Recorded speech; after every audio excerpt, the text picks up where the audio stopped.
Hello everyone at welcome po sa ating channel. This is Coach Jared. Good morning, good afternoon, good evening, wherever you are in God's green earth. At maraming salamat sa inyo pong patuloy na pagsuporta sa ating channel. Please don't forget to subscribe sa ating pong Coach Jared Live YouTube channel. Ito na yun mga kababayan. Also, please don't forget na meron po tayong dalawa pang social media accounts para po naman yun sa ating Pinasabat radio show. So meron po tayong YouTube and Facebook pages dedicated po para sa Pinasabat. And paki-subscribe na rin po yan at paki-follow na rin po yung Facebook page natin. And maririnig nyo po ang live stream ng atin pong Pinasabat every Saturday 8:30 p.m. sa Radyo Pilipinas, Radyo Publiko. Mapapanood nyo rin po ito ng live sa Channel 3, TV Plus Channel 3 at sa GMA For The Box Channel 45 to 49. And of course, sa YouTube and Facebook pages ng Radyo Pilipinas. Ayan! Okay. So game, mga kababayan, pag-usapan na natin itong ating topic today.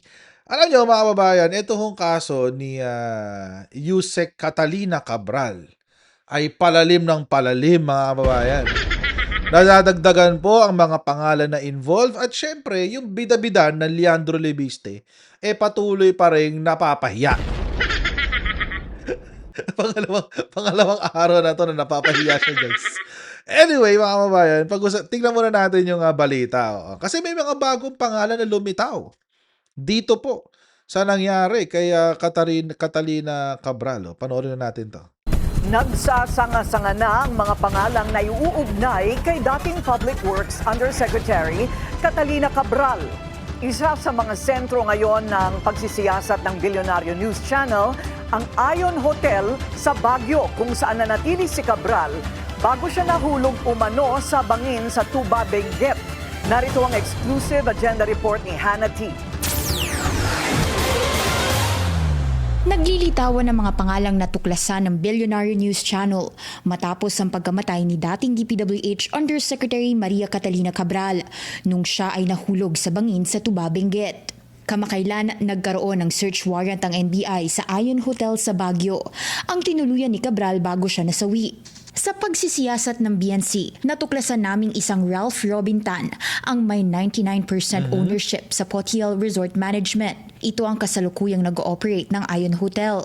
Kasama niya si Rochelle Joy Viernes na may 1% ownership.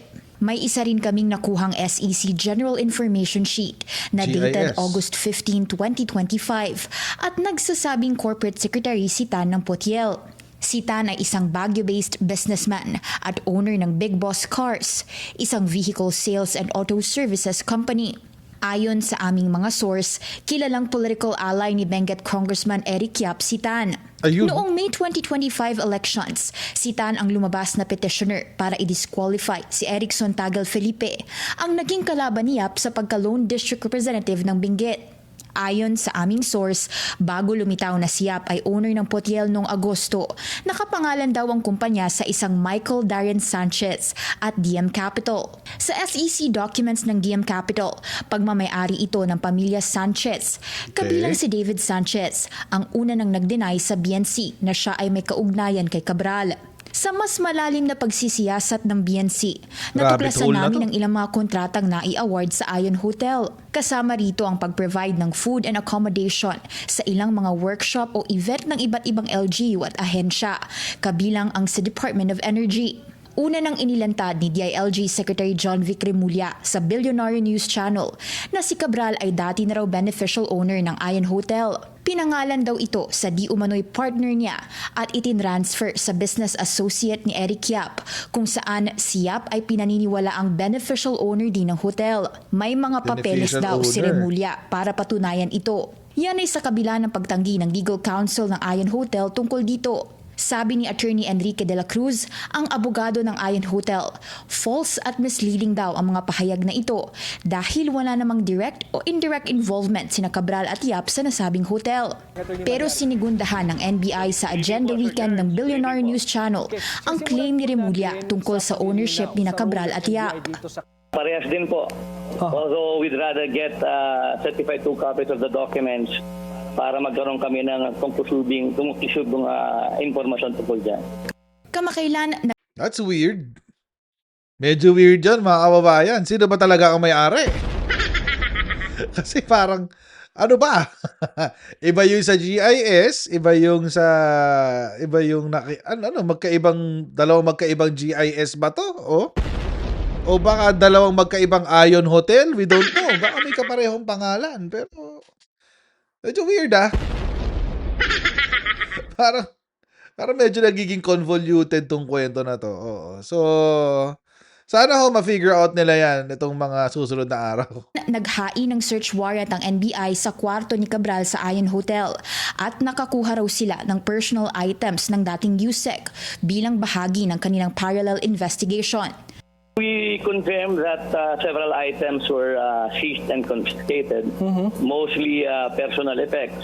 But we'd rather not give any enumeration because we have yet to return the search warrant to the issuing court together with the inventory of the items which are seized. Ayon sa aming source, natagpuan ang isang kutsilyo sa di umano'y bag ni Cabral. Patuloy ang pagsisikap ng BNC makakuha ng panig ni Natan at Yap at sa Medyo interesting yung fact na yun, na nakakuha ng kutsilyo sa bag ni Yusek Cabral. Medyo interesting yun. Kasi mga kababayan, bakit? Diba? Why do you feel the need to protect yourself?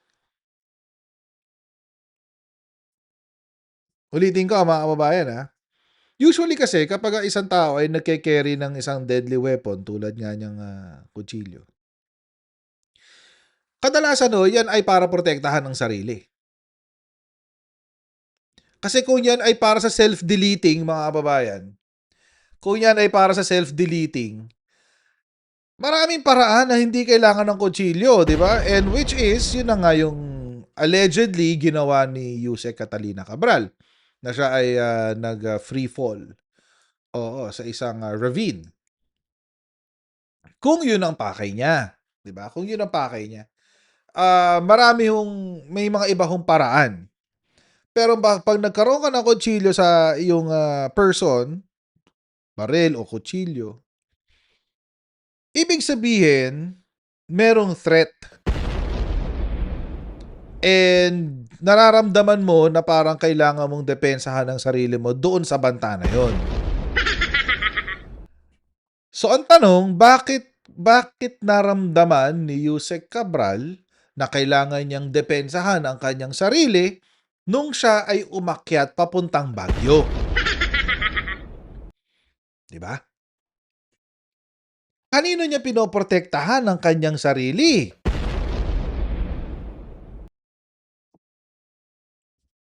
It begs the question, di ba? Kanino siya natatakot? At bakit kailangan niyang protektahan ang kanyang sarili? We don't know. Malalaman natin yan in the next few days. Kung meron ng mga umamin. Oo.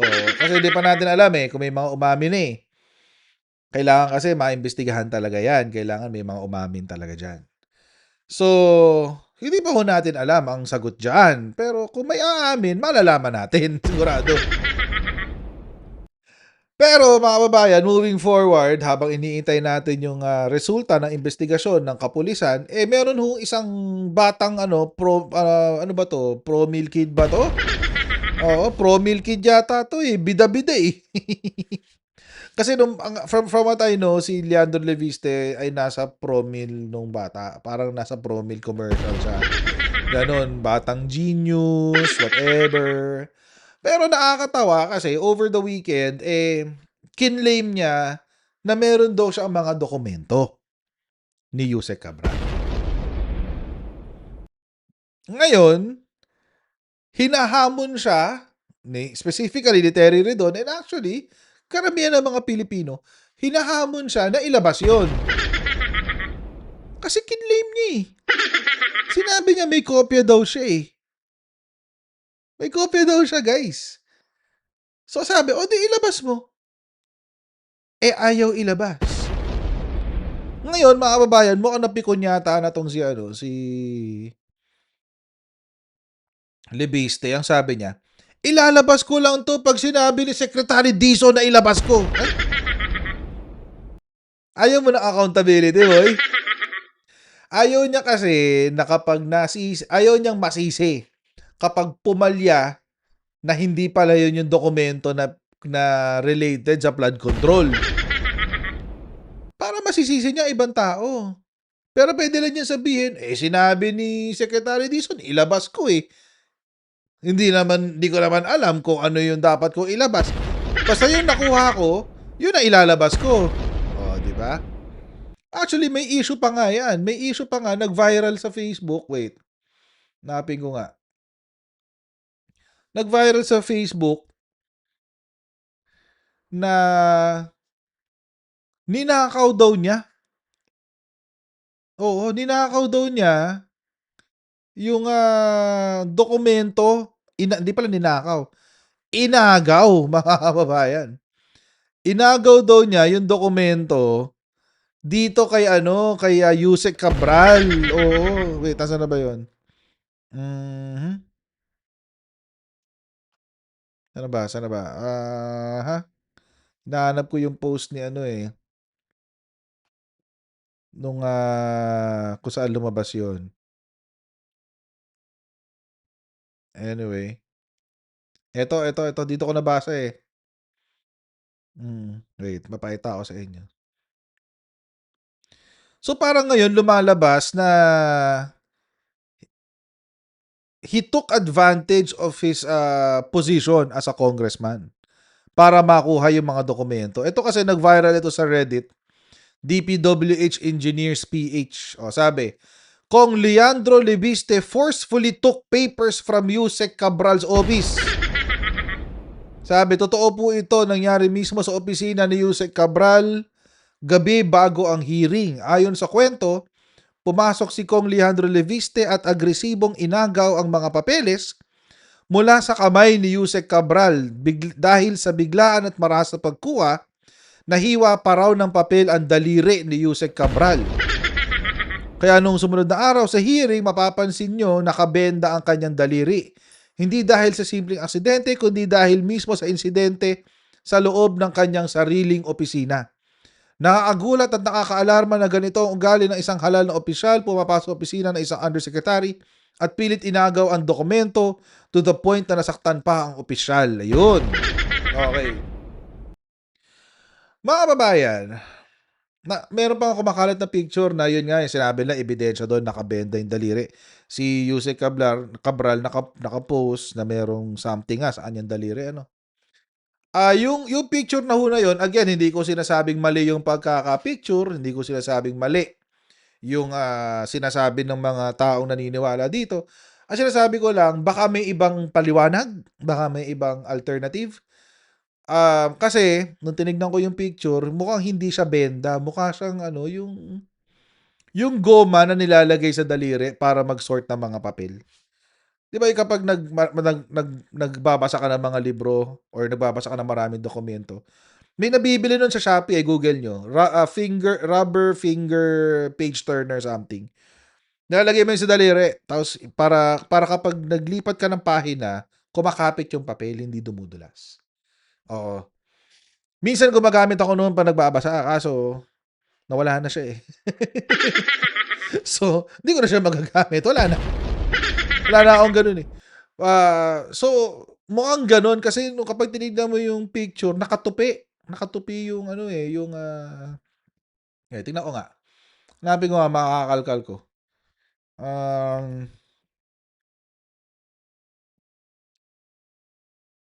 Tingnan natin kung makakalkal ko yung picture. Wait lang.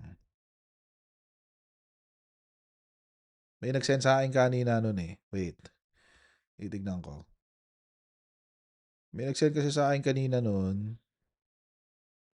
Tapos, eto. Wait lang ha. Ida-download ko lang. Eto.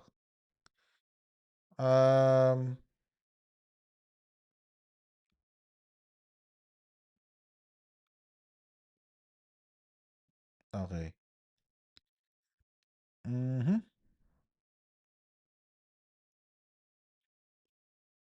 Yan. Eto. Hindi ko alam kung ang sinasabi ba nila itong parte na ito. Yan daw ba yung nakabenda? Pwede.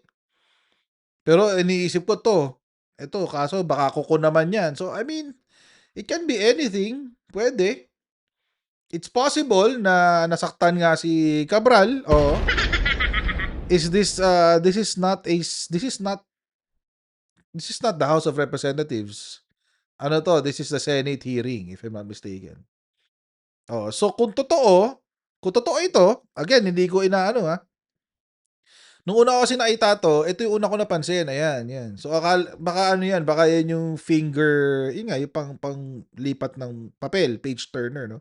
Na goma. Pero looking at it closer, ay, shucks. Looking at it closer, baka ano yan, baka fingernail. Pwedeng kuko. Oo, pwedeng kuko. Tapos, itong puti na ito yata yung benda na sinasabi nila. Ito, benda na yan. So, kung benda ito, kung totoong benda ito, at siguro kung meron makapag-provide ng video na ito, mako-confirm, mas madali mako-confirm yan, na itong kwento na ito. Pero alam nyo mga kababayan, 3 months ago pa 3 months ago pa. So, ibig sabihin, mga kababayan, there's really the possibility that this is true. I take back what I said kanina. May posibilidad na totoo ito. Bakit? Because of this. So, sana meron mas malinaw na kuha nito. Oo. Kasi kung 3 months ago, that means sometime around October, sometime around September, October. Oo, kasi kung 3 months ago. So, let's see. Abangan natin, mga kababayan. Kasi ang sinabi ni Leandro Leviste, 3 months na raw niyang hawak yung dokumento. Pero hindi lang ho yan, mga kababayan. Meron din hong sinasabi na pizza lang daw ang kanyang dinala. Hindi raw papeles. Pizza, not paper. Security log contradicts Leandro Leviste's claim on Cabral files. Ayan. Sabi ng security ng DPWH ay in a statement issued on December 21. Okay, September 4 daw niya nakuha. Ayan, September 4 nakuha. So kung 3 months ago, baka nahuli lang yung kwento, di ba? Sabi ng security report, okay, Leviste arrived at DPWH Shuttle Office 4:41 p.m. accompanied by his bodyguard and driver. Tapos, bago daw nagpunta sa opisina ni Cabral, dumaan daw muna kay Director Alex Bote na 3 minutes daw siyang nandoon. Bakit niya kailangan puntahan si Director Alex Bote? Hindi natin alam. Baka may insertion din siya. Anyway, Leviste then went to Cabral's office at around 4:25 p.m. and remained there until approximately 5:30 p.m. So, mga isang oras siya nandun. More than that. When the congressman entered the office of Yusek Cabral as well as when he came out, the guard did not notice that the congressman was carrying anything. What security personnel did note was that one of Leviste's companions arrived on the same floor at around 5:30 carrying 6 boxes of pizza. After leaving Cabral's office, Leviste proceeded to a nearby programming office where he stayed for about 20 minutes. When he later exited the area, guards observed him carrying 3 or 4 pieces of paper. Though the report said the guard did not inquire further as the congressman appeared to be in a hurry. Pwede kasi hindi niya dala ang papeles. Pwedeng dala niya, kasi kung galing siya sa programming office, I don't know what that programming office is. IT office ba yon? I don't know. Kung IT office yan, most probably, para mai-email sa kanya yung papeles. Huwag natin kalimutan na meron na ho tayong teknolohiya. Pwede ho na, na i-email. Oo. Tapos itong 3 or 4 pieces of paper, hindi ho natin makukumpirma kung ano yan. Pero, I don't know. Leviste and his companions were later seen accompanying Cabral to the elevator as she headed down the lobby, apparently to go home. The report also detailed how the 6 boxes of pizza were distributed. 2 were left at the guard's table and shared among personnel. At the 5th floor and lobby, 2 were given to Cabral's office, with 1 taken by her driver and another left for her office staff. 1 box was carried by Leviste's bodyguard. Nag-uwi si Cabral at nag-uwi yung bodyguard. Okay. Okay, they saw congressman walking towards his car without bringing any documents and they saw the bodyguard carrying 1 box of pizza.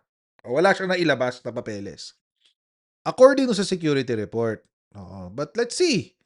Oo, lahat ngayon mga kababayan, this is a misteryo to eh. Oh, this is a mystery. Mhm. Pero ang pinakamalala mga kababayan yung away neto ngayon ni Leviste at saka ni Terry Redon. Bakit? Kasi mga kababayan, inakusahan ni Leviste na may 150 million daw na insertion itong si Terry Redon. Ang problema mga kababayan, sumagot ang Terry Redon. Mhm. Kasi parang 'di ba naghamon nga daw tong Terry Redon na ilabas mo yung papeles. Tapos parang sabi ni Leandro Leviste, totoo yung papeles. In fact, may insertion ka nga doon, 150 million. Yun ang sabi ni Leviste. Ito yun. Sinasabi ni Leviste, 150 million. Sumagot si Terry Redon. Pakinggan natin yung sagot niya. Ito. Evening, Kong. Ay, magandang gabi. Maraming salamat sa pag-imbita. Terry, ayun na nga, talagang pinalutang ang pangalan ninyo, no? So, syempre, para fair lang, bibigyan namin kayo ng pagkakataon to say something about that allegation. Pero una sa lahat, super sinungaling. Yun. Congressman Leviste. Kasi Yun. sa dalawang programa, sa programa po sa News 5, kanina umaga, at sa kabilang istasyon, ang sabi niya, Congressman Terry Redon may 150 million road project insertions sa Pamplona at Pasacao, Camarines Sur. So kaya nga, una kong reaction doon, paano naman ako magkakaroon ng insertions? Kung hindi pa ako congressman, ngayong taon lang ako pumasok bilang kongresista muli. Yung pong budget na pinag-uusapan po ito, whether it's a proposal, whether it's an insertion, an amendment, 2024 po binuo. Hindi pa ako kongresista rito. So, ibig sabihin mga kababayan, kung hindi si Terry Redon ang nagpasok ng insertion, sino? Wait, Camarines Sur? Bicol Region? Hindi kaya si Zaldico? Hindi kaya si Cheese Escudero? Anong sabi? Anong sabi ni Terry Redon dito kay Golden Boy, Pro Meal Kid, Leandro Leviste? Super sinungaling. Super sinungaling talaga mga kababayan. And ganun talaga. Oo. Mukhang kulang sa palo itong si Mukhang kulang sa palo itong si Leandro Leviste, guys Oo. Pero bistado. At least alam na natin. So kayo mga taga Batangas, huwag nyo na iboto to si Leandro Leviste. Sinong super sinungaling pala to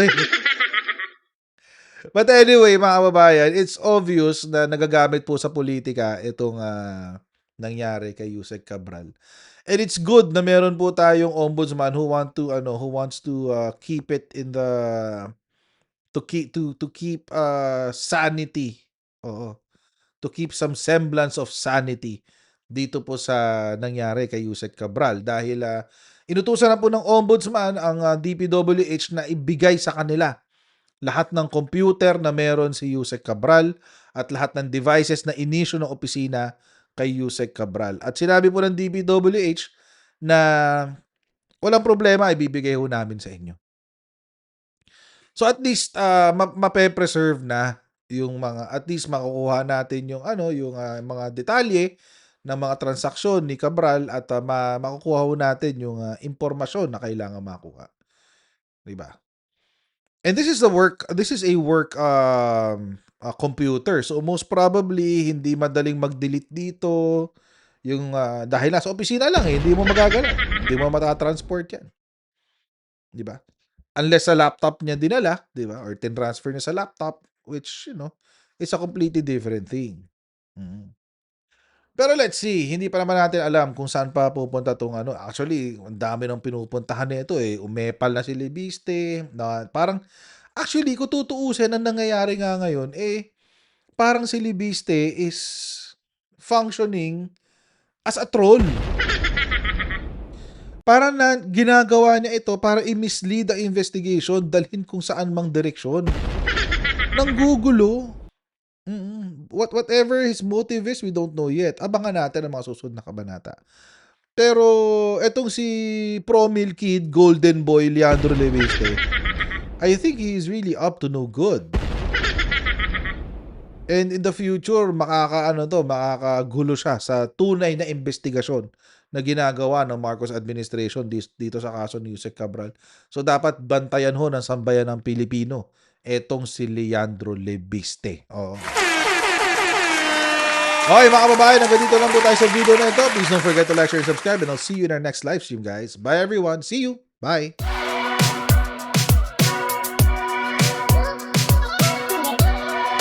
Huwag ganun. Huwag natin gawing tanga mga Pilipino. Mas maganda kasi nasa lugar ka ng tama kaysa yung pinipilit mo yung pagkakamali.